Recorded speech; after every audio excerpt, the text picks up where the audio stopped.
नमस्कार, मी अस्मिता. माझ्या रेसिपी चॅनलमध्ये तुमचे खूप स्वागत.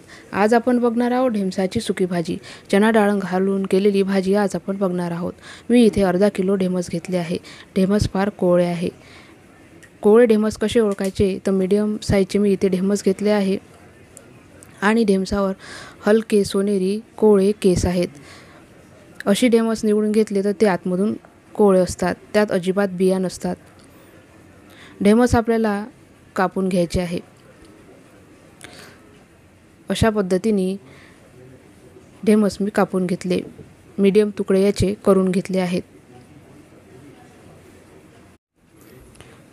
ढेमस कट केले तर अजिबात बिया ह्या ढेमसामध्ये नाही आहेत, म्हणून हलके सोनेरी कोवळे केस असलेले ढेमस निवडून घेतले तर त्यात अजिबात बिया नसतात. कोवळे ढेमस असतात आणि भाजी फार लवकर शिजून तयार होते आणि चवदारही बनते. म्हणून अशा पद्धतीचे ढेमस तुम्ही नक्की निवडून घ्या. तुम्ही इथे बघू शकता हलके सोनेरी केस तुम्हाला इथे दिसत असतील. आता हे ढेमस मी कट करून बघते. कट करून बघितल्यास तुम्ही बघू शकता इथे अजिबात बिया नाही आहे. अगदी कोवळं हे ढेमस आहे. त्याच्यामुळे अशा पद्धतीने ढेमस जर निवडून घेतले तर आपली भाजी ही छानच बनते.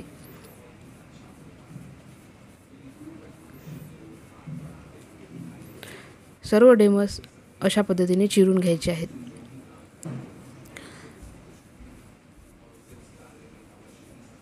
इथे मूठभर चणा डाळ मी रात्रभर भिजवून घेतली होती आणि 5 मिनिटं आपल्याला ही गॅसवर अशा पद्धतीने शिजवून घ्यायची आहे.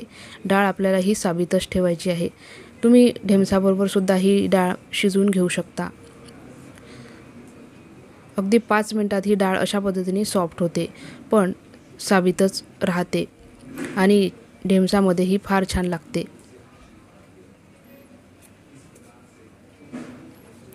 आता आपण फोडणीची तयारी करू. 1 टेबलस्पून तेल मी इथे घेतले आहे. पाव टीस्पून मोहरी घालून फोडणी करून घेऊ. मोहरी चांगली फुटू द्यायची आहे. अर्धा टीस्पून जिरं घातलं आहे. त्याच्यानंतर 1 मध्यम आकाराचा कांदा बारीक चिरून घेतला आहे.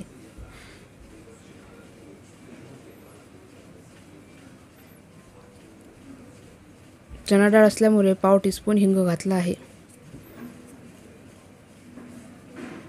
हलका सोनेरी रंग येईपर्यंत कांदा परतून घ्यायचा आहे.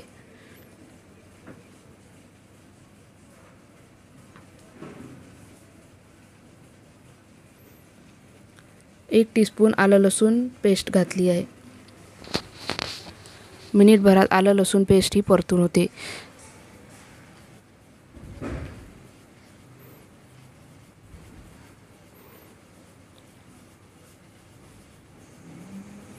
कांदा हलका सोनेरी झाला की आपल्याला सुके मसाले इथे वापरायचे आहेत.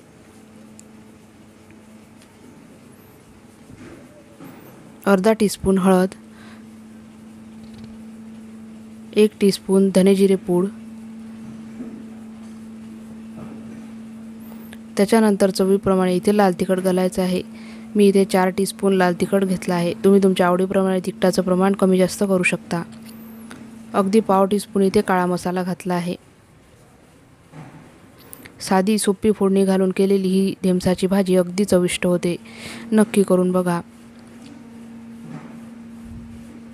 फोडणी आपली खमंग अशी तयार आहे. आता आपल्याला चिरून घेतलेले ढेमस त्याच्यामध्ये घालायचे आहेत.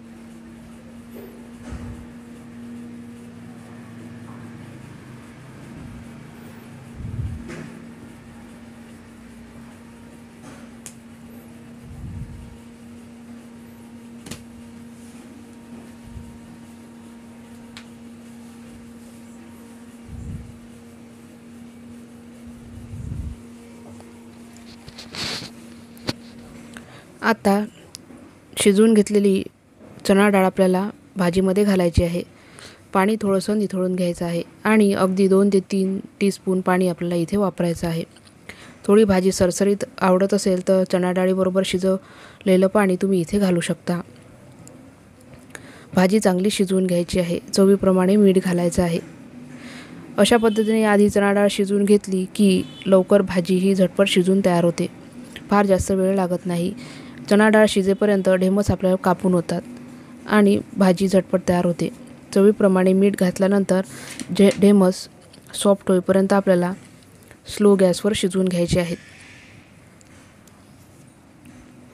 टिफिनसाठी म्हणा किंवा रोजच्या जेवणामध्ये म्हणा अशा पद्धतीची झटपट बनणारी भाजी नक्की करून बघा. व्हिडिओ आवडल्यास लाईक करा, शेअर करा, सबस्क्राईब करा आणि कमेंटही करा. ढेमस बरोबर चणा डाळ शिजवून केलेली भाजी मी या अगोदर दाखवलेली आहे, ती तुम्ही नक्की चेक करू शकता. स्लो गॅसवर भाजी मी चांगली शिजवून घेतली. अप्रतिम चवीची ही भाजी शिजली आहे. घरभर सुगंध दरवळतो आहे. नक्की करून बघा. शेवटी कोथिंबीर घालून भाजी ही सर्व करून घेऊ. परत भेटू. धन्यवाद.